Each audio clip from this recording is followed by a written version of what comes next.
asking our parents who they are chatting with at night.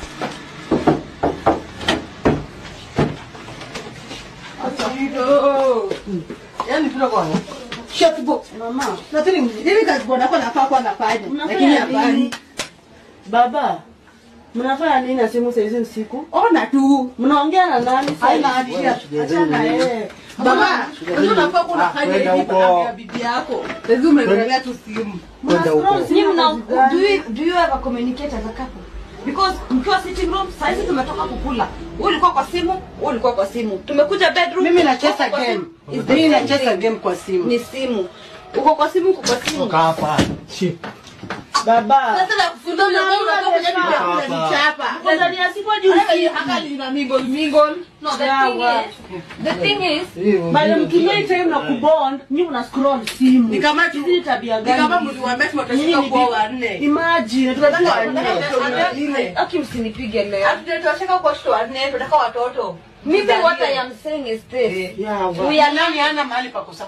Ni kama wewe unaangalia kule take jioni. Sasa si wacha toka mkorektiwe. We are learning from you guys. If I see this, to me it's going to be a norm. Nikiolewa, if I get a partner now that I don't have.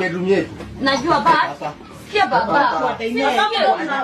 Now that I don't have a husband, if I get married, nikimwona lakini vitu kaje nasema let's learn from example, because baba si mara moja tuseme tu kweli nyinyi mnashina kwa simu na yangi mkikommunicate usiku babu na yeye kama ni uongo mama ni uongo. Sasa wewe pia unajua ni ukweli. Nilikuwa sijaona mama. Hata waona kuweka mguu sahihi juu. Sasa anaweka mguu juu ya mabega. Hata mandi. Wewe vita ndio unajua na unaambia ukweli. Hata wewe. Si unaona? Ukweli. Amesema vitu ndo unajua ndo unakuwa baba nini napenda vita tunaambia vitu huko na Salim. Wewe pia unajua hii mambo ni ukweli. Jibani sioni, sinajionea. Wewe unaona ukiwa wapi? Sinaona ngapa every day. Sasa nimeingia mko mnafanya nini? Una scroll simu, upi na scroll simu. Mnaongea nani usiku? Mind you mna cheat. Mind you walikuwa hivyo sitting room. Yawa. Hata tukikula walikuwa hapa tu. hata tukikula walikuwa hivyo sitting room. So to a point mimi nikiolewa kesho nikipata partner nikiolewa kesho akishinda kwa simu siwezi complain because hiyo ni kawaida. Ni kawaida, si ndio? Nikati tunataka kuwafunza wewe.